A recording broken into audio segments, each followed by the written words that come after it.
결론부터 먼저 말씀드리고 시작하겠습니다. 이번에 비트코인 9천만원 일시적으로 깨졌죠. 8,900만원 선까지 내려오면서 리플 XRP도 역시 마찬가지로 1,500원대 초반 선까지도 내려왔었습니다. 여기에 따른 이유는 클래리티법이 협상 난항이라는 건데요.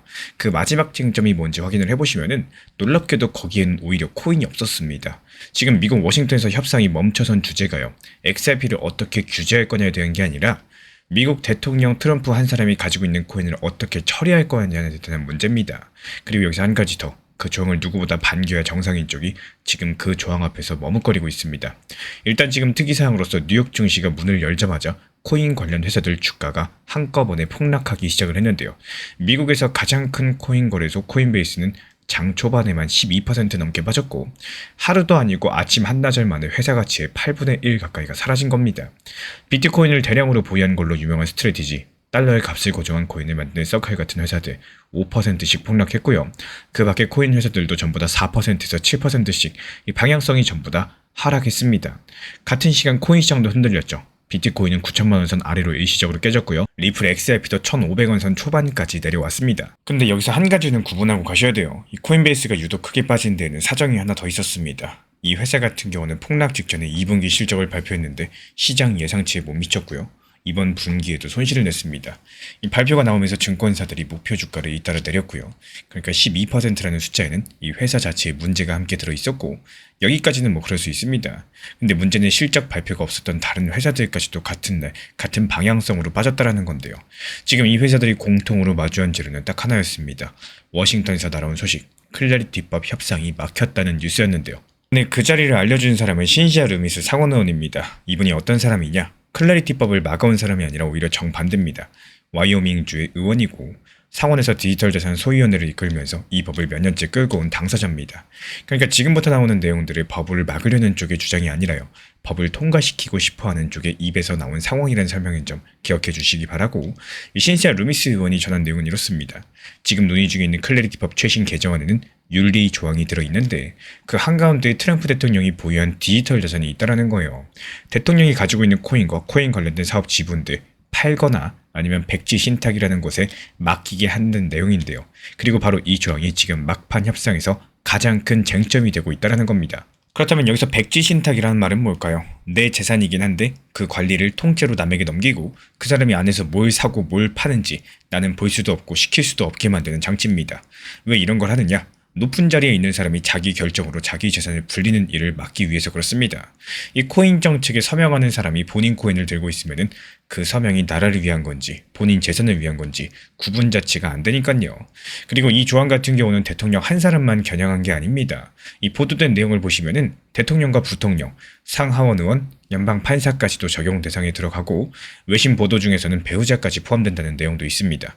재직 중에 자기 코인을 만들어가지고 대가를 받는 행위들 일체 금지를 하고 이미 가지고 있는 건 팔거나 백지 신탁으로 보내라는 내용입니다. 세부 적용 범위 같은 경우는 보도마다 조금씩 다른 상황인데요. 이 개정안 전체 문구가 아직까지 공개되진 않았습니다. 그래서 이 부분은 뒤에서 다시 말씀을 드릴 예정인데 이 찬성하는 쪽이 내세우는 것도 따로 있어요.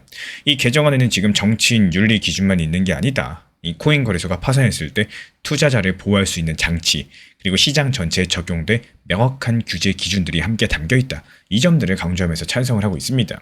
즉 클래리티법의 알맹이는 그대로 있고요. 거기에 워싱턴 사람들 이 스스로에게 적용할 수 있는 규칙들이 얹혀가지고 마지막 협상을 하고 있는 모양새입니다. 그럼 여기서 첫 번째 이상한 점이 나오죠. 이 조항의 당사자 트럼프 대통령 본인은 어떤 입장일까요? 루미스 의원의 설명으로는 대통령은 이미 지난달 하순에 이 방식에 동의했습니다. 팔거나 백지 신탁에 맡기거나 이 둘 중 하나를 고르겠다라고 받아들였다는 건데 당사자가 받겠다는데 협상이 왜 막힐까요? 상식적으로 봤을 때 여기서 끝나야 되는 이야기입니다. 근데 안 끝났습니다. 그리고 그 이유가 오늘 이야기에서 가장 이상한 부분인데요. 이 조항 앞에서 머물거리고 있는 쪽은 민주당입니다. 몇 달 동안 트럼프 대통령의 코인 사업을 가장 강력하게 비판해온 쪽이요. 대통령이 코인으로 돈을 번다? 이해 충돌이다? 막아야 된다? 이렇게 목소리를 높여온 쪽인데 정작 대통령이 코인을 팔게 하거나 손대지 못하게 하는 조항이 법원에 들어오면서 민주당 의원 다수가 처리에 미온적이다라는 보도가 나왔습니다. 여기서 미온적이라는 것은 반대한다고 크게 외치지도 않으면서 적극적으로 움직이지도 않는다는 뜻이죠. 겉으로 나온 반대 이유는 이렇습니다. 지금 조항이 충분히 강력하지 않다라는 거예요. 엘리자베스 워런 의원 같은 분들은 이걸 윤리조항이라고 부를 수는 있어도 대통령이 코인으로 이득을 얻는 걸 실제로 막지 못한다면 의미가 없다는 취지로 비판을 했고요. 이 조항이 빠져나갈 자리가 있다는 지적이고 이건 그 자체로 따져볼 만한 논점입니다. 근데 국내에 전해진 보도에는 성격이 다른 이유가 하나 더 등장을 하는데요. 민주당 다수가 미온적인 배경에 이 조항이 통과되면 오히려 곤란해진다라는 계산이 있다는 겁니다. 이게 무슨 말이냐? 올해 11월달 미국 중간선거가 있죠. 민주당은 그 선거에서 대통령이 가상자산 관련 부패 문제를 주요 공격 소재로 준비하고 있습니다. 근데 이 조항이 통과돼가지고 대통령이 실제로 코인을 팔거나 신탁에 보내버리게 되면 어떨까요? 그 문제가 해결되어 버리죠. 그럼 문제가 해결되면 어떨까요? 그 문제를 지적하던 민주당 쪽은 중간 선거에서 쓸 이야기가 약해지겠죠. 그래서 이 조항이 통과되는 것 자체가 부담이라는 계산입니다. 이게 특정 의원이 공개 발언이 아니라 이 협상 상황을 전한 보도 내용이기 때문에 실제로 누가 몇 명이나 그런 계산을 하고 있는지 확인은 불가능하지만요. 다만 이 보도가 맞다면 지금 벌어지는 모든 장면들이 설명이 된다는 거예요. 비판을 해온 쪽이 그 비판을 해결해줄 조항 앞에서 오히려 멈춰서 있는 장면이요. 그리고 법을 미뤄온 쪽의 반응도 격합니다. 지금 루미스 의원은요, 이번 주 상원 본회의장에서 지금의 지연은 우연이 아니라 법을 죽이고자 하는 의도적인 결정이라고까지도 말을 했습니다. 물론 이게 협상 한쪽 당사자의 주장이고 또 상대편은 동의하진 않을 겁니다. 하지만 미뤄온 쪽 의원이 공개 석상에서 이런 표현을 쓴다는 거, 이거 자체가 물밑 협상이 사실상 진행되지 않고 있다는 것들을 보여주는 장면이고요. 한 가지 덧붙이자면 지금 협상에 걸려있는 쟁점들이 이거 하나뿐인 건 아닙니다. 하지만 법을 끌고 온 당사자가 막판 핵심으로 지목한 게 바로 이 윤리조항이고 어제 시장을 뒤흔든 뉴스의 한가운데 있는 것도 바로 이 조항입니다. 제가 어젯밤 폭락에선 본 건 바로 이겁니다. 이 법을 둘러싸고 남아있는 싸움의 목록을 아무리 뒤져봐도 코인이 없어요. XRP 리플 같은 코인을 주식으로 볼 거냐, 원자재로 볼 거냐, 코인 거래를 어느 기관이 관리할 거냐, 이 법의 진짜 알맹이에 해당하는 부분들, 여기에 두고는 지금 아무도 싸우고 있지 않다는 정말 아이러니한 상황입니다. 다 지금 자기들 입속 계산하기 바쁜 거죠. 적어도 지금까지 나온 보도 어디에도 그 부분들 다시 열어서 고치자 이런 요구가 등장하지 않은 게 그 증거인 거고, 마지막까지 남은 싸움의 주제는요, 미국 워싱턴에 있는 사람들, 그 중에서도 트럼프 대통령 한 사람의 재산을 어떻게 다룰 거냐, 여기서 바로 키포인트가 발생을 하는 겁니다. 이게 왜 중요하냐면요, 이번 시장에서 협상 난항이라는 4글자를 법이 무너질 수 있다, 코인 시장이 큰일이 났다, 이렇게 읽고 일단 팔았다고 칩시다. 근데 그 협상 난항이라는 글자의 내용물을 들여다보시면요, 코인을 어떻게 규제할지에 대한 본질적인 싸움이 아니라 이 정치인들 그냥 자기 재산 규칙들에 대한 싸움인 겁니다. 심지어 반대하는 쪽의 이유조차도 이 법이 코인에 너무 후해서가 아니에요. 대통령 단속이 약해서, 그리고 보도가 맞다면 이 단속이 되어버리면은 중간 선거에서 본인들이 곤란에 섭니다. 양당 어느 이유에서도 코인 자체는 이미 논쟁의 대상에서 벗어났다라는 거예요. 그래서 저는 이번 하락을 이렇게 읽었습니다. 이건 XRP라는 자산에 무슨 일이 생겨서, 어떤 악재가 생겨서 본질적인 뒤틀림 때문에 나온 하락이 아니라 이 처리 날짜가 미뤄질 수 있다는 소식에서 나온 하락이라는 거. 자산의 위기가 아니라 이 달력의 문제라는 거죠. 그래서 이 내용들을 종합해봤을 때 앞으로는 어떻게 될 수 있을까요? 지금 남은 시간이 일주일 정도 남았습니다. 그 안에 클래리티법이 최종 통과까지 간다? 사실상 어렵다고 보시면 되겠고, 이 조항을 둘러싸고 있는 협상들은 9월달까지 이어질 가능성이 높겠습니다. 그리고 9월달에도 이 양당의 계산이 지금과 똑같다면요, 11월 중간선거 뒤까지 밀리는 가능성도 함께 열어두셔야 되겠고, 왜 그렇게 보고 있느냐? 지금 반대쪽의 요구 문구 몇 개 고치는 수준이 아니라요, 이 더 세게 만들어라는 방향이기 때문에 절충에는 당연히 시간이 걸릴 수밖에 없습니다. 두 번째로 미온적인 태도의 배경으로 보도된 게 선거 일정이라면요, 그건 협상으로 바뀌는 게 아니라 이 선거라는 날짜가 지나야지 바뀌겠죠. 그리고 세 번째로 미뤄온 쪽의 의원이 의도적인 지연이라는 표현까지 공개적으로 사용을 한 건요, 물밑 절충 자체가 사실상 정지 상태다, 이런 신호탄으로 읽을 수가 있기 때문이겠습니다. 화면만 보면 진짜였습니다. 위키백과에도 버젓이 설명이 올라와 있었고요. 유튜브에는 전문가라는 사람이 나와서 아주 차분하게 설명을 했어요. 심지어 대역 배우까지도 고용했다고 합니다. 개발자인 척하고 교수인 척하고 카메라 앞에 앉아가지고 또 약속은 요란하지도 않았습니다. 리플 XRP를 맡기기만 하면은 한 달에 1.5%, 1.8% 딱 그만큼만 이자를 주겠다. 한 달에 75만 원에서 90만 원어치 리플을 더 받게 된다. 오히려 크게 부풀리지 않아가지고 더 그럴듯했었습니다. 그렇게 71명이 믿었고요. 그 중에 한 분은 16억 원 정도의 리플 XRP를 그대로 넘겨버렸습니다.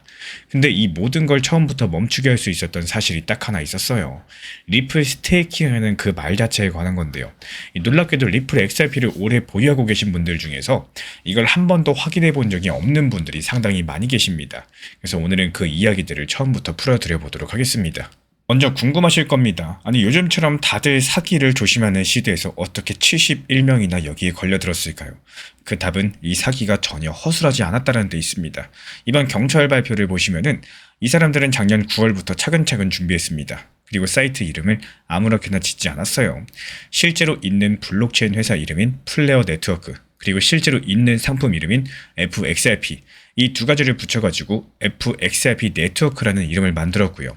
그러니까 검색을 좀 해본 사람일수록 아 이거 어디서 들어본 이름인데? 이런 생각이 들면서 오히려 더 쉽게 속을 수 있는 구조가 생성이 된 겁니다. 여기에 위키백과 설명까지도 올려두니까 어떨까요? 어지간해서는 이게 가짜다 이렇게 의심하기가 어려웠다는 겁니다. 또 일부 영상에서는요, JP모건이나 블랙록 같은 큰 기관까지도 여기 참여했다 뭐 이런 말들이 나왔었고 피해자들은 그렇게 말을 하고 있습니다. 근데 이 사기에는 처음 들으면 그냥 지나칠 수 있지만 다시 보면 아주 이상한 조건이 하나 숨어 있었는데요. 그리고 그 이상한 조건은 바로 이겁니다. 위키백과 같은 곳에다 이 예치는 바이낸스 같은 해외 지정 거래소를 통해서만 할 수 있다. 이렇게 적어둔 건데 왜 굳이 해외 거래소를 고집했을까요? 여기에 이 사건의 핵심이 있습니다. 우리나라 거래소, 그러니까 업비트나 빗썸에서는 100만 원이 넘는 코인을 신원이 확인되지 않는 낯선 지갑으로 곧바로 보내지 못하게 막아뒀습니다. 이거를 트래블 룰이라고 부르는데요. 어려운 말 같지만 그 뜻은 간단합니다. 큰 돈이 오갈 때 보내는 사람, 그리고 받는 사람이 누군지 확인이 돼야 된다는 거. 그렇게 해가지고 사고를 막겠다는 규칙입니다. 이게 사기꾼들 입장에서 어떨까요? 이 규칙이 가장 방해가 됐습니다. 그래서 사람들한테 국내 거래소 말고 해외 거래소를 거쳐서 보내라 이렇게 안내를 한 겁니다. 쉽게 말씀드리자면은 우리 구독자분들을 지켜주고자 일부러 만들어둔 그 규칙을 스스로 벗어나게 만든 거죠. 그리고 사람들이 코인을 보내는 순간 그 사이트는 문을 닫고 잠적 사라져버렸습니다. 그래서 여기까지만 보면요, 완전 범죄처럼 보입니다. 근데 이 사건이 세상에 드러난 과정이 저는 오히려 더 흥미로웠는데요.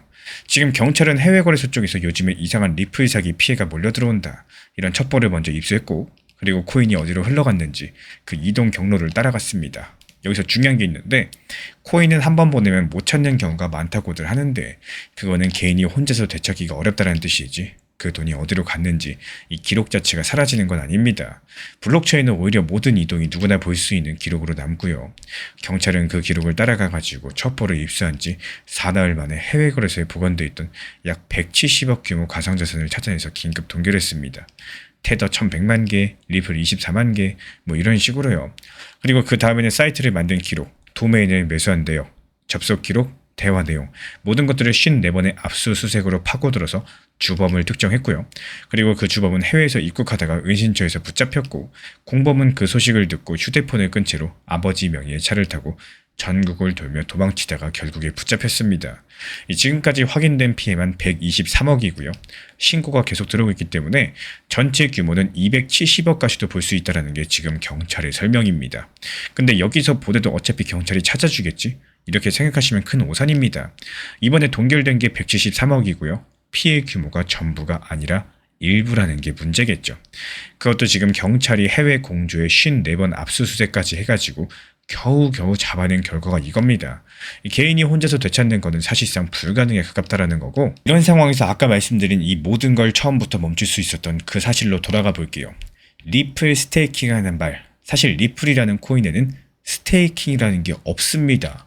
이 스테이킹이 뭐냐면요, 어떤 코인들은 내 코인을 일정 기간 묶어두면 그 코인으로 네트워크가 돌아가는 걸 돕는 대가로 이자를 주는 방식이 있습니다.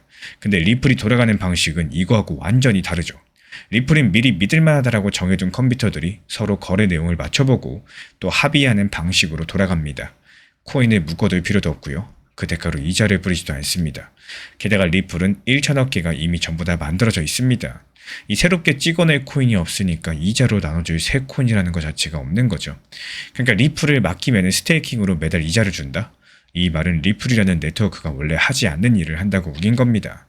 첫 번째 단어부터 없는 이야기였다라는 거죠. 물론 리플을 만든 회사가 언젠가 스테이킹 비슷한 걸 넣을 수 있을지 내부에서 논의하는 적은 있습니다. 하지만 그건 어디까지나 논의 단계인 거고 지금 이 순간 정식으로 작동하는 리플 스테이킹은 없습니다. 앞으로 확실히 생긴다고 정해진 것도 없어요. 근데 여기서 진짜 소름 돋는 부분이 있죠. 이 사기꾼들이 가져다 쓴 그 이름 FXRP는 실제로 있습니다. 작년 9월 말 플레어 네트워크라는 곳에서 진짜로 FXRP라는 건 내렸는데요. 리플을 디파이라는 곳에서 쓸 수 있게 만든 상품입니다. 이 사기 사이트가 준비되던 바로 그 시점에 진짜 FXRP가 막 나온 겁니다. 그러니까 사기꾼들은요, 이 완전히 없는 이름을 지어낸 게 아니라 방금 세상에 나온 진짜 이름을 슬쩍 가져다가 자기 것인 것 마냥 쓴 거죠. 그래서 검색을 해봐도 진짜처럼 보일 수밖에 없었던 겁니다. 근데 진짜 FXRP는 이 사기 사이트하고 딱 두 가지가 근본적으로 다릅니다. 먼저 첫 번째, 진짜 FXRP는 내 코인을 어떤 회사한테 맡기고요. 그쪽을 이렇게 믿는 방식이 아닙니다. 내가 내 자신이 코인에 대한 통제권을 계속 쥐고 있는 구조로 설계되어 있기 때문에. 그리고 두 번째로 진짜 FXRP는 그 자체는 매달 정해진 이자를 주진 않습니다. 이건 그 회사 책임자가 직접 한 말인데요. 근데 사기꾼들은 이 진짜 이름에다가 진짜는 하지도 않는 매달 이자 약속을 붙인 겁니다. 진짜 이름에 가짜 약속을 붙인 거죠. 그래서 저는 이번 사건이 역설적이게도 리플이 그만큼 진짜가 됐다는 증거로도 보였습니다. 한번 생각을 해보면요. 이 사기꾼이 어떤 코인의 이름을 갖다 쓰려면 그 코인이 요즘 사람들 사이에서 관심이 몰리고 있어야 되고요. 가져다 쓸만한 진짜 상품 이름까지 있어야 됩니다. 리플이 작년 같은 경우에 디파이 쪽으로 진짜 쓰임새가 열리기 시작을 했고 그러다 보니까 흉내낼 재료도 같이 생긴 겁니다. 이 범죄자들이 흉내를 낸다라는 것은 그만큼 그 대상이 사람들의 관심을 받고 있다는 뜻이기도 하니까요. 근데 여기서 제가 정말 강조드리고 싶은 게 있는데요. 리플에서 벌어지는 진짜 변화들은 우리 구독자분들한테 코인을 어디로 보내라고 요구하지 않습니다. 진짜는 우리 구독자분들이 코인을 직접 쥔 상태에서 돌아가게 되는데요. 그래서 이 사건이 주는 교훈은 사실 아주 단순합니다. 제가 예전부터 계속해서 말씀을 드렸었지만요. 리플이든 비트코인이든 지금 쓰고 계신 업비트, 빗썸에서 다른 어딘가로 코인을 옮기라는 말에는 절대로 흔들리시면 안 됩니다. 스테이킹 하면은 매달 몇 개씩 더 준다. 여기 맡기면 이자가 붙는다. 이런 말이 나오는 순간 그게 바로 가장 큰 경고 신호인 거고 모든 매매는 본인 손으로 직접 하시는 게 맞는 거고 코인은 한번 잘못 보내면 개인이 되찾기는 정말로 어렵습니다. 그리고 시장이 안 좋은 시기일수록 이런 유혹들이 더 많아집니다. 지금 같은 시장처럼요. 그러니까 항상 의심하시고 항상 조심하셔야 된다는 말씀을 다시 한번 강조드려요. 그러면 앞으로는 어떻게 될까요? 가장 그럴듯한 흐름 한 가지만 말씀드려 보겠습니다. 저는 이런 스테이킹 사칭 사기가 리플이 유명해질수록 줄어들기보다 오히려 앞으로 더 늘어날 거고 더 정교해질 거다라고 보고 있는 사람인데요. 그 이유는 세 가지입니다. 먼저 첫 번째로 사기꾼은 늘 사람들의 관심이 몰리는 쪽을 따라가게 됩니다. 리플에 대한 관심도가 지금 시기는커녕 더 커지고 있죠. 두 번째로 이번처럼 가져다 쓸 진짜 상품 이름들이 계속해서 새로 생기고 있습니다. 흉내를 낼 만한 재료가 늘어난다는 뜻인 거고 세 번째로 해외 거래소를 거쳐서 보내라 이러면서 안전장치를 우회시키는 이 수법이 이번에 통했다는 겁니다. 한 번 통한 수법은 반드시 반복될 수밖에 없겠죠. 그래서 기본적으로 사기꾼들은요. 이 리플 스테이킹으로 매달 이자를 준다고 했지만 리플에는 애초에 스테이킹이라는 게 없기 때문에 그 약속 자체가 첫 번째 단어부터 불가능한 거짓말이었습니다. 이 진짜 있는 이름 FXRP랑 진짜 있는 회사 그리고 대역 배우랑 가짜 위키백거로서 그럴듯하게 포장했고 결국 그들이 노리고 있는 단 하나의 방법은 우리 구독자분들이 코인을 낯선 해외 지갑으로 스스로 보내게 만드는 거였다는 거예요. 그래서 가장 확실한 방법은 가장 단순합니다. 내 코인은 내가 통제할 수 있는 곳에 두면서 매매는 내 손으로 하고 맡기면 매달 준다라는 말은 그 자체를 경고로서 받아들이는 거. 우리 구독자분들께서는 어떻게 보시나요? 이런 사기는 리플이 유명해질수록 더 늘어나게 될지 아니면 사람들이 학습해서 줄어들게 될지 그리고 오늘 잠깐 나온 진짜 FXRP로 이자를 노리는 방법은 과연 안전한 건지 다음 영상에서는 그 진짜 방법의 실체랑 거기 숨어있는 위험들까지 직접 확인해서 들고 오도록 하겠습니다. 법이 만들어지는 순서 우리 대부분 비슷하게 알고 있습니다. 미국 의회가 토론하고요. 표결하고요. 통과되면 맨 마지막에 미국 대통령이 사명한다. 대통령 자리는 맨 끝에 온다는 사실들. 학교에서도 그렇게 배웠고 실제로도 대부분 그렇게 흘러갑니다. 근데 지금 워싱턴에서는 이 미국 코인 시장의 규칙을 통째로 바꾼다는 법 하나를 두고 이 순서가 거꾸로 돌아가고 있는 상황인데요. 표결은 시작도 안 했는데 대통령 쪽의 심사가 먼저 진행 중입니다. 그것도 평일이 아니라 이번 주말이 분수령이 될 예정입니다. 미국에서 크립토 정책 소식을 가장 빠르게 전달하는 기자로 꼽히는 사람이 있죠. 크립토 인 아메리카라는 방송을 진행하는 엘리노어 테레시라는 기자인데요. 이 기자가 이번 주말을 앞두고 이런 글을 올렸습니다. 이 백악관이 주 검찰총장들과 관련된 윤리조항 수정 제안을 검토를 하면서 이번 주말은 클래리티 법안을 지지하는 사람들에게 상당히 중대한 분수령이 될 긴박한 대기 시간이 될 거라는 말을 전했는데 상당히 신빙성이 있는 말이에요. 그리고 여기서 대기 시간, 그러니까 이 클래리티법을 미는 쪽이 지금 할 수 있는 일이 기다리는 것뿐이란 얘기입니다. 이 토요일과 일요일 이 이틀이 어쩌다가 법 하나의 갈림길이 된 건지 오늘 그 구조들 처음부터 풀어드려 보도록 하겠습니다. 먼저 지금 분위기입니다. 우리 시간으로 어젯밤부터 오늘 새벽 사이, 그러니까 미국의 금요일 시장은 무거웠습니다. 코인 값도 그렇고요. 코인과 엮인 회사들 주식도 함께 폭락했죠. 오늘은 가격 이야기가 아니니까 숫자는 다르지 않을 건데 이 대신에 다른 숫자 하나가 얹혔습니다. 폴리마켓이라고 해가지고 실제 돈을 걸고 어떤 일이 일어날지 일어나지 않을지 여기에 베팅하는 예측 시장이 있는데요. 이 법이 올해 안에 대통령 서명까지 간다는 쪽에 걸린 확률이 이번 주 초 30%에서 금요일에는 25%까지 내려왔습니다. 이 종목이 열린 뒤로 가장 낮은 수준인데 넷 중에 셋은요 오래 되지 않는다는 쪽에 돈을 얹고 있다는 뜻이겠죠. 그리고 실제로 시간도 없습니다. 이 법을 가장 앞장서서 미뤄온 상원의원 신시아 루미스의 표현을 빌리자면요, 의원들이 워싱턴에 있을 시간은 이제 딱 일주일밖에 안 남았고 다음 주 금요일 깨면은 미국 상원이 여름 휴회에 들어가고요, 그 뒤로는 9월까지 표결 자체가 없습니다. 말 그대로 확률은 바닥이고 시간은 일주일 남았고 시장은 무겁고 여기까지만 보면 이 법은 끝난 것처럼 보입니다. 근데 여기서 이상한 게 있어요. 정작 일이 진행되는 안쪽에서 나오는 말들은 방향성이 반대라는 건데 루미스 의원 측에서는 금요일에 테렉 기자의 방송에 나와서 이렇게 말을 했습니다. 원내대표가 벌써 몇 주째 휴회 전에 이 법을 올릴 자리를 계속해서 비워두고 있다. 그리고 실제로 그렇게 할 생각인 것으로 믿는다. 여기에 한 사람이 더 있어요. 트럼프 대통령의 백악관에서 공보국장을 지냈던, 그러니까 대통령 진영의 안쪽 사정을 알고 있는 자리에 있었던 앤서니 스카라무치가 같은 날 공개적으로 이렇게 적었습니다. 두 상원의원이 아주 강력한 초당적 윤리조항을 만들어냈다. 대통령이 결국에 승인할 거라고 본다라고요. 그리고 여기서 승인이 된다면은 누가 이 법을 막아설 수 있겠느냐. 확률은 사상 최저인데 안쪽 사람들은 된다는 쪽으로 말을 하고 있다는 겁니다. 숫자랑 말이 왜 이렇게 정반대로 갈릴까요?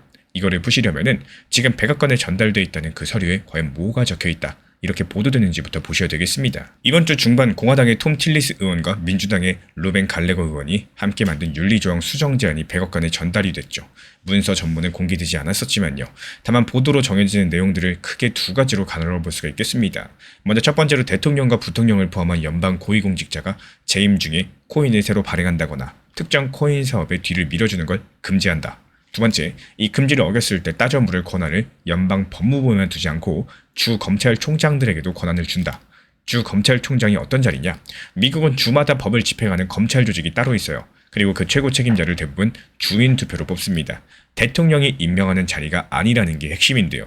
민주당 쪽이 그동안 법무부 단독 집행안을 거부해온 이유가 정확히 여기에 있었습니다. 법무부 같은 경우는 이 대통령 산하 조직이기 때문에 대통령 주변을 들여다보는 일에 대해서 독립성이 부족하다는 취지였었죠. 그래서 이번 수정안은 민주당 표를 데려오기 위한 설계에 가깝습니다. 근데 바로 그 설계 때문에 백악관 입장에서는 쉽게 승인하기 어려운 서류가 됐습니다. 임명도 해임도 전부 다 대통령 선을 거치지 않는 사람들에게 조사 권한을 주는 문구니까요. 여기까지가 서류의 내용이고, 그럼 이제 진짜 질문으로 가보겠습니다. 이 검토가 왜 하필 주말까지 이어졌고 그게 왜 이렇게까지도 큰일이냐는 겁니다. 지금 날짜를 거꾸로 세워보면 정답이 나오는데요. 미국 상원의 여름 휴회는 다음 주 금요일께 시작됩니다. 그리고 상원 규칙상 어떤 법안을 본 표결까지 가져가고자 한다면 그 전에 밟아야 되는 사전 절차가 있고요. 여기에만 며칠이 걸립니다. 그러니까 다음 주 안에 표결까지 가려면 늦어도 주 초에는 백악관의 답이 나와서 이 절차가 굴러가기 시작해야지 계산이 맞다라는 거고, 검토가 금요일을 지나서 주말까지 이어진 순간 토요일과 일요일 이 48시간이 사실상 마지막 검토 시간이 된 겁니다. 이 테렉 기자가 분수령이라는 단어까지 쓴 건요, 절대 과장이 아니라 이 계산 때문이에요. 그리고 여기서 코인 투자 입장에서 실질적으로 중요한 대목이 하나 나오는데요. 코인 시장은 주말에도 24시간이 돌아갑니다. 근데 미국 워싱턴의 공식적인 발표는 대개 평일 업무 시간에 나옵니다. 그러니까 이번 주말의 가격 움직임은 결정이 진행되고 있는데 그 결과를 아무도 모르는 상태에서 만들어진 움직임의 가능성이 높다라는 거고, 진짜 소식이 나올 가능성이 높은 시점은 미국의 월요일, 우리 시간으로 월요일 밤부터 화요일 새벽 사이입니다. 이 시간대를 기억해 두시면요, 이 주말 사이의 오르내림 변동성이 마음이 흔들릴 이유가 하나씩 줄어들겠죠. 근데 이 구조를 한 발 더 들어가 보시면 처음에 말씀드린 순서 역전이 왜 무서운 얘기인지가 보입니다. 헌법이 정한 거부권은 공개적인 행동이죠. 미국 의회가 법을 통과시키면 대통령은 서명을 하든 공식적으로 거부를 하든 뭐든지 해야 되고, 거부하면 그 사실이 기록으로 남고요. 미국 의회는 다시 표결해서 법을 되살릴 기회라도 가집니다. 근데 지금처럼 표결보다 승인 심사가 먼저 오면 어떻게 될까요? 백악관은 아무 발표도 할 필요가 없어지고 그냥 답을 미루기만 해도 여당 지도부는 빠듯한 회의장 시간을 이 법에 쓰지 않을 거고요. 야당 찬성표 계산도 시작되지 않습니다. 실제로 지금 미국 상원 회의장에 있는 인준 안건들, 정부 예산을 잇는 임시 지출안 논의, 이란과 러시아 제재 표결까지도 여러 가지가 바쁘게 줄을 서 있기 때문에 이 시간을 내주는 것 자체가 결단입니다. 반대한다고 말한 적이 없는데 법이 멈출 수 있는 구조. 이번 주말이 긴박한 진짜 이유가 바로 이거라는 거죠. 말 그대로 발표만 결정이 아니라 침묵도 결정이 되는 시간이기 때문입니다. 그럼 이제 그 침묵의 방 바깥에서 새놓은 신호들을 하나씩 볼게요. 아까 그 스카라무치가 사실 글을 하나 더 올렸는데요. 트럼프 대통령의 자녀들도 이번 절충안을 지지하고 있다는 내용이었는데 이 글은 지금 삭제되어 있습니다. 그래서 이 주장이 사실인지는 확인이 불가능하고 다만 올렸다가 지웠다는 사실 자체는 남습니다. 이 발표를 앞둔 워싱턴에서 종종 보이는 안쪽 사정을 아는 사람들이 반박자 먼저 말했다가 도로 삭제하는 특유의 어수선함인 거죠. 여기서 하나 더 있습니다. 이 대형 운용사 그레이스 케일의 모 회사가 금요일에 상원으로 편지를 보냈습니다. 휴일 전에 표결해달라는 내용인데요. 받는 사람이 여당 원내대표만이 아니라 야당 원내대표까지였습니다. 업계가 지금 어느 쪽 표를 세고 있는지 보여주는 대목인데요. 확률 25%, 그리고 이 신호들은 모순이 아닙니다. 공식적인 발표가 하나도 없는 상태에서 지금 시장은 모른다는 상태 그 자체에 값을 매길 수밖에 없으니까요. 그래서 저는 이 25%를 가능성이 죽었다는 표시로 보지 않습니다. 결정이 수십 명의 협상에서 단 한 곳의 답으로 좁혀졌고 그 답을 아무도 모르는 상태가 됐다는 표시로 봅니다. 이런 상태에서 확률 숫자는 정보라기보다는 정보 없음의 가격에 가깝고요. 이 주말이 지나가지고 답이 확인되는 순간 어느 쪽으로든지 크게 움직일 수밖에 없다는 숫자라는 거. 그래서 앞으로 며칠 동안 가장 가능성이 높다. 이렇게 보는 흐름은 이렇습니다. 이번 주말 사이에 백악관의 공식 발표가 나올 가능성은 낮고요. 그 정답은 미국의 월요일 이후에 평일이 온다는 거. 그리고 그 답은 전부 그대로 받아들인 형태보다는 문구를 손본다는 조건이 붙은 수용 쪽에 가깝다라는 겁니다. 여기에 따른 근거는 세 가지인데 그대로 받아들일 생각이었었다면 서류를 받은 그 주에 답이 나왔을 텐데 금요일까지 침묵한 채로 주말로 검토가 이어졌었죠. 시간을 쓰고 있다는 것은 내부에서 따져볼 게 있다는 뜻으로 보는 게 자연스럽겠고 두 번째로 이 수정안의 핵심 설계가 백악관이 그동안 선호해온 방식, 그러니까 집행을 연방 법무부에 두는 방식과 반대 방향이죠. 세 번째로 승인을 내다보는 쪽조차도 결국이란 단서를 붙입니다. 스카라무치의 문장도 지금 승인한다가 아니라 결국에는 승인할 거다 이렇게 본다였습니다. 결국 지금과 결국 사이에서 조건을 주고받을 공간이 있었다는 얘기죠. 지금 미국 상원이 만든 윤리초항 수정안이 백악관에 전달돼 있고 휴일 전 표결의 날짜 계산 때문에 이번 주말 48시간이 사실상의 최종 검토 시간이 됐습니다. 서명으로 맨 끝에 서야 될 대통령의 판단이 표결보다 앞에 오게 되면서 이 발표뿐만 아니라 침묵까지도 결정이 되는 구조가 만들어졌고요. 진짜 정답은 우리 시간으로 월요일 밤 이후에 나올 가능성이 높겠고 그에 따른 형태는 조건이 붙은 수용 쪽에 가깝다는 것이 오늘 저의 판단과 생각입니다. 그럼 마지막으로 한 가지만 여쭤볼 다가오는 월요일 밤 우리 구독자분들 화면에 먼저 뜨는 소식은 과연 어느 쪽일 거라고 생각을 하시나요? 이 미국 백악관 트럼프의 답일지 아니면 하루 더 길어지는 침묵일지 댓글로 자유롭게 의견 공유해 주시고 저는 그 정답이 확인된 대로 속보로서 발표된 침묵이든 이 결과를 그대로 들고 와서 오늘 이야기가 맞았는지 한번 우리 구독자분들과 함께 확인하도록 하겠습니다. 이번에 이더리움이 세상에 나온 지 꼭 11년이 되는 날이 지나갔습니다. 2015년 7월 30일 비탈릭 부테린이라는 21살 청년이 종이에 적어두었던 구상이 처음으로 진짜 네트워크가 되어 돌아가기 시작한 날이었었죠. 근데 이 11번째 생일 주간에 조금 이상한 일이 하나 있었습니다. 미국 연준이 물가를 2%까지 낮추겠다, 관련 목표를 그대로 지키겠다라고 다시 확인을 하면서 미국 주식시장이 크게 흔들렸고 이에 따른 코인 시장까지도 같이 눌렸는데요. 유독 생일 주인공의 이번 달 숫자만 따로 놀았던 겁니다. 오늘은 이게 과연 우연인지 아니면 공개 장부안에 이유가 적혀 있는 건지 숫자로 하나씩 열어가 보도록 하겠습니다. 먼저 이번 주 상황부터 살펴보겠습니다. 이 미국 연준은 이번 주 회의에서 금리를 그대로 두면서 물가 목표 2%는 바꾸지 않겠다는 뜻을 분명히 했는데요. 일부 위원은 아예 금리를 더 올리자는 의견까지도 냈고요. 그 여파로서 발표 당일 미국 대표 주가 지수는 연준 발표일 기준으로 역대 가장 나쁜 수준의 반응을 보였다는 집계까지 나왔습니다. 코인이라고 편했을 리가 없겠죠. 그런데 재밌는 거는 이 매파적인 한 주에 코인 시장 전체가 미국 주식보다 오히려 덜 흔들렸다라는 평가가 나왔다라는 거. 그리고 그 안에서도 이더리움의 7월달이 눈에 확 다르다라는 점인데요. 지금 이더리움은 7월 한 달 동안 20% 안팎 올랐습니다. 7월 초 220만원대에서 지금 270만원대까지 올라왔죠. 같은 기간 비트코인은 오르내리기만 하다가 사실상 시작한 자리 부근에서 한 달을 마쳤습니다. 이더리움 가격을 원화가 아니라 비트코인으로 나눠서 재는 비율이라는 게 있는데 이 비율이 올라가면 이더리움이 비트코인보다 잘 버텼거나 더 상승했다는 뜻입니다.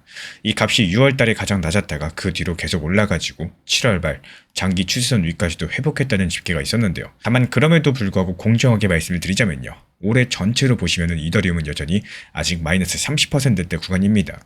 그러니까 오늘 이야기는요. 이더리움이 상승했다라고 말씀드리는 게 아니라 이 시장이 흔들리고 약세 구간에서도 왜 이더리움만 상대적으로 덜 밀렸냐, 여기에 대한 말씀을 드리고 싶어요. 저는 그 이유를 어디서 찾으셔야 될까요? 저는 이번 상승의 성격에서부터 출발하겠습니다.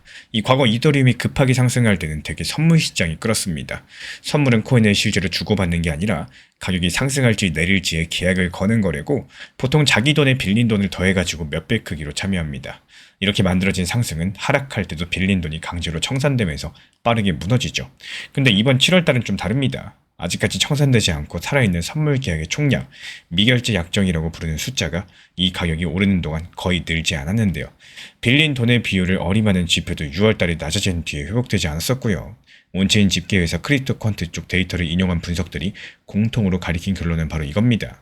이번엔 선물이 아니라 현물, 그러니까 진짜 코인을 돈 주고 사서 실제로 받아가는 매수가 만들어낸 상승이고, 그래서 청산 자체가 청산을 부르는 이 급락에 상대적으로 덜 취약한 구조라는 거. 그럼 여기서 그 현물을 사는 건 누구냐? 여기서부터 이야기가 재밌어집니다. 이더리움 ETF부터 살펴볼게요. ETF는 코인을 직접 보관하지 않고 증권사 계좌에서 주식처럼 사고 팔 수 있게 만들어둔 상품인데, 이 이더리움 ETF에서 지난 5월과 6월달 8주 연속으로 돈이 빠져나갔습니다. 근데 7월 들어가지고 방향성이 바뀌어가지고 한 달 합계로 약 4,800억 정도가 순유입됐습니다. 비트코인 ETF도 이번 주에 나흘 연속 이어지던 순유출을 멈췄고 순유입으로 돌아섰고요. 그리고 이 기관 돈의 성격이 예전과 달라진 지점이 하나 있죠. 바로 스테이킹입니다. 여기서 스테이킹이 뭐냐? 가지고 있는 이더리움을 네트워크가 안전하게 돌아가도록 돕는 일에 맡겨두고 그 대가로서 이더리움을 조금씩 더 받는 제도입니다. 지금 기준으로 봤을 때 1년에 2.6% 안팎의 이더리움 개수로 봤습니다. 예전 같은 경우는 개인이나 전문 업체들의 영역이었었는데, 이제는 블랙록 같은 대형 운용사의 이더리움 상품에도 이 기능이 붙기 시작했다는 보도가 이어지고 있어요. 이게 기관 입장에서 봤을 때 얼마나 큰 변화냐? 비트코인은 들고 있는 동안 아무것도 나오질 않아요. 오르기를 기다리는 게 전부죠. 근데 스테이킹이 붙은 이더리움은 이 가격과는 별개로서 들고 있는 동안 해마다 무언가가 들어오는 자산이 됩니다. 기다리는 돈에서 받는 돈으로 성격이 바뀌는 거고, 또 받는 돈은 웬만해서는 잘 팔지 않습니다. 이 변화가 장부에 어떤 흔적으로 찍혔는지 확인을 하면요. 오늘 이야기의 핵심이 나오게 되는데, 7월 하순 집계 기준으로 스테이킹에 들어가 있는 이더리움은 약 4,100만 개, 전체 물량이 34%입니다. 원화로 어림한산하면은 110조 원 규모인데요. 비율로는 역대 최고 기록입니다. 이 재작년 초까지만 해도 26% 수준이었고요. 올해 4월 달에는 처음으로 30%를 넘어가더니 몇 달 만에 34%까지 온 겁니다. 게다가 스테이킹을 해지하겠다는 대기 행렬은 짧고, 또 새로 들어가겠다는 대기 행렬은 길어졌다는 관찰도 있었습니다. 그리고 거래소가 보관 중인 이더리움은 지난달 집계에서 약 1,450만 개로서 집계가 시작된 이래 가장 적습니다. 2024년 내내 2천만 개 수준이던 것이 작년 7월부터, 그러니까 코인을 사서 회사 계정에 쌓아두는 상장사들이 본격적으로 움직인 그때부터 급격하게 줄기 시작해서 한 번도 되돌아가지 않았는데요. 전체 물량 대비했을 때 비중으로 보시면은 이더리움이 태어난 2015년 이후에 가장 낮다라는 집계가 있고요. 11번째 생일에 거래소 물량 비중은 태어난 해 수준으로 돌아가 있는 셈입니다. 그런데 이 숫자들 옆에 하나가 더 있죠. 최근에 2주일 사이에 잔액이 0이 아닌 지갑, 그러니까 실제로 뭔가 들어있는 이더리움 지갑 숫자가 사상 처음으로 2억 개를 넘었습니다. 지난달 집계가 1억 9,500만 개였으니까요. 두 달이 안 돼서 그 선을 넘은 거죠. 참고로 비트코인 쪽 같은 집계 기준으로는 5,900만 개입니다. 물론 지갑 숫자가 곧 사람 수는 아닙니다. 한 사람이 지갑을 여러 개 만들 수 있으니까요. 그래도 방향성만큼은 분명하다는 건데요. 이 값이 올해 30% 넘게 내린 와중에 떠나는 게 아니라 들어와서 쥐고 있는 지갑이 늘었다는 뜻입니다. 이더리움 위에서 움직이는 디지털 달러 서클도 이 쥔 지갑도 같은 시기 처음으로 800만 개를 넘었다는 집계가 나왔고, 그러니까 올 여름 이더리움 장부에는 정반대의 두 기록이 동시에 찍혔습니다. 시장에 팔 수 있게 나와 있는 물량들은 역대로 가장 적고요. 이 코인이 들어있는 지갑 숫자는 역사상 가장 많습니다. 그래서 지금부터는 기록이 아니라 저의 결론인데요. 따로따로 이 나온 숫자들이 왜 같은 방향성을 가리키는지 제가 답을 하나 적어봤고, 이번 주 이더리움이 버틴 이유를 심리가 아니라 물량에서 찾아냈습니다. 이 전체의 34%는 이자를 받으며 잠겨 있고요. 기업과 기관은 장기 보관 쪽으로 코인을 빼갔고요. 거래소에 실제로 나와 있는 물건은 역대 최저 수준입니다. 팔겠다고 내놓은 물량 자체가 얇아진 시장에서는 이 나쁜 소식이 나와도 값이 예전만큼 쉽게 밀리지가 않아요. 덜 떨어진 게 아니라 떨어뜨릴 매물이 예전보다 훨씬 더 적었다라는 건데요. 그리고 이 구조가 계속 갈 수 있을지 다음 주에 확인할 게 두 가지가 있는데, 첫 번째로 워싱턴입니다. 코인을 주식처럼 볼지 원자재처럼 볼지 기준을 정하는 클래리티 법안을 두고 미국 상원이 표결을 시도할지가 갈리는 주간인데요. 이 될지 안 될지는 지금은 알 수 없어요. 거의 안 된다라고 방향성은 잡히고 있지만 이 표결이라도 하게 된다면 누가 찬성했고 누가 반대했는지 확인이 가능하겠죠. 그리고 또 다른 두 번째는 이더리움 자신입니다. 이 글램스터담이라는 이름의 다음 업그레이드가 있는데요. 한 번에 처리하는 수량을 크게 늘리고 또 수수료 계산 방식을 손보는 내용입니다. 당초에 이르면 8월 말 가동이 목표로 거론되고 있었지만요. 최근에 공개된 진행 상황을 살펴봤는데 다음 주 월요일 연습용 네트워크에서 먼저 켜보고 진짜 네트워크 적용은 9월달 중순쯤으로 잡혀 있습니다. 그래서 앞으로를 어떻게 보느냐, 이 전개는 한 가지 전망만 말씀드리겠습니다. 이건 사실이 아니라 저의 판단인데요. 여름 남은 구간 시장이 금리 걱정으로 다시 흔들린다고 할지라도 이더리움은 상대적으로 덜 밀리는 자리를 지킬 가능성이 높다라고 봐요. 그 근거는 세 가지입니다. 먼저 물량 구조예요. 34%가 잠겨있고 거래소 물량이 역대 최저인 상태는 하루아침에 바뀌는 종류의 숫자가 아닙니다. 그리고 사는 쪽의 성격인데요. 이자 수익을 목적으로 들어온 현물과 ETF 자금은 이 금리 발언 그리고 몇 마디에 떠나는 단기 자금과 움직이는 이유가 다릅니다. 세 번째로 이미 한번 검증이 됐죠. 미국 연준이 가장 매파적이었던 이번 주 이 구조가 실제로 작동하는 걸 시장이 봤습니다. 여기서 분명한 말씀을 드리자면은 이건 하락을 상대적으로 잘 견딘다는 전망이지 큰 상승이 시작됐다는 전망이 아닙니다. 방향성이 위로 트이려면은 결국에 금리 걱정이 줄어들고 법안 쪽의 결론이 나와줘야 되는 거고요. 그 전까지는 크게 벌리는 때가 아니라 지키는 타이밍이 가깝겠습니다. 그래서 올해 이더리움은 여전히 30%대 마이너스고요. 이번 주 마지막 거래일에도 내렸습니다. 상대적으로 버텼다는 거지 돈을 벌어준 자산이 아니었다는 뜻입니다. 이번 상승 자체가 좁다는 경고도 있죠. 유입이 특정 대형 ETF랑 특정 기업의 보유 확대에 상당 부분 기대고 있고 또 다른 알트코인들은 함께 오르지 않았다라는 분석인데 그 소수의 돈이 멈추면 되돌아갈 수 있다는 뜻이기도 합니다. 레버리지 평가는 집계마다 다르기도 한데요. 그래서 한 보고서에서는 바이낸스 선물 거래 비중이 여전히 현물보다 높다라면서 오늘 저의 전제랑 반대되는 신호들을 지적을 했습니다. 스테이킹 이자 2.6%는 이더리움 개수 기준이라서 이자율 자체가 1년 전 3% 안팎에서 낮아지는 추세인데다가 가격이 크게 내리면은 이자로는 손실을 상쇄하지 못할 거고, 그리고 한 가지만 더 말씀을 드리자면요. 오늘 말씀드린 스테이킹은 공식 상품과 검증된 경로 이야기입니다. 만약에 어딘가에서 이더리움을 보내주면 매달 얼마씩 준다? 이런 식으로 개인 지갑 송금을 유도하는 광고는 전혀 다른 문제이기 때문에 절대로 응하지 마시기 바랍니다. 최근에 시장이 너무 답답하다 보니까 정보방 입장에 대해서 문의 주시는 분들께서 많아지셨어요. 먼저 제일 중요하지만요. 제가 안내드리는 모든 정보방은 업비트, 빗썸, 현물 매매로서만 안내 도움드리고 있습니다. 지금 화면에 보이시는 번호나 혹은 댓글 링크에 있는 신청란을 통해서 신청 주시면은 안내를 도움드리고 있고요. 이 세 가지 방 중에 필요로 하신 방을 체크해서 신청 주시면은 필요로 하신 방에 맞춰가지고 입장 안내 드리고 있습니다. 먼저 리플 전용방 같은 경우에 리플에 대한 중요 이슈, 그리고 리플에 대한 단기 저점과 단기 고점, 중장기적으로 보는 중요 타점 같은 핵심 내용에 대해서 안내드리고 있기 때문에 영상 시청해주시는 우리 구독자분들께서 리플이라는 코인이 장기적으로 좋다라는 건 알고는 있지만 현재 같은 시장에서는 많은 답답함을 느끼시는 분들께서 정말로 많이 계실 거라고 생각을 합니다. 이 적당한 일부 비중은 단기 고점과 저점을 살려서 효율적인 대응을 만들어 가시고 또 오히려 중장기적으로 더 잘 가져가기 위한 효율적인 매매하시는 것들을 추천드려요. 그리고 두 번째로 종합 브리핑방입니다.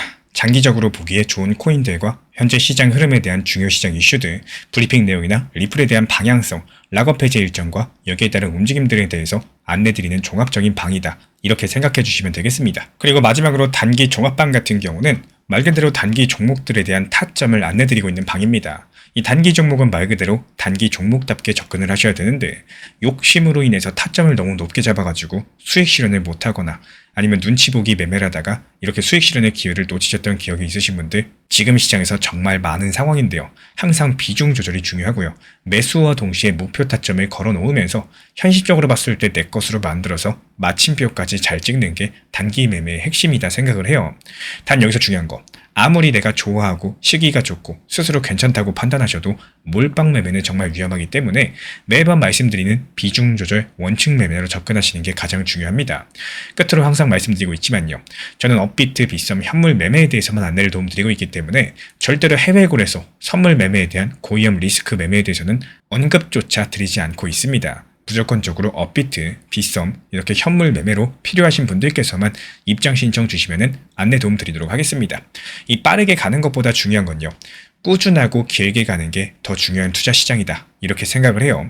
건강한 비중 조절 원칙 매매 활용하시기를 늘 응원드리겠습니다. 이 리플 XRP의 매수 매도 타점은 순간의 판단이 전부예요. 그래서 우리 신사 채널에서는 시장의 숨결 하나하나까지 놓치지 않고자 모든 흐름들 실시간으로 모니터링 중에 있습니다. 이 단기 반등 구간이 열리는 순간 그 찰나의 기회 타점을 우리 구독자분들께 바로바로 전달드리기 위해서인데요. 우리 신사 채널을 이미 구독해주신 분들 중에서 실시간 커뮤니티방 참여를 원하신다면은 지금 보이시는 번호로 문자 남겨주시면 되겠습니다. 이 혼자서 불안하게 바라보는 시장이 아니라요. 함께 흐름을 읽고 움직이는 경험들을 선사해 드리도록 하겠습니다.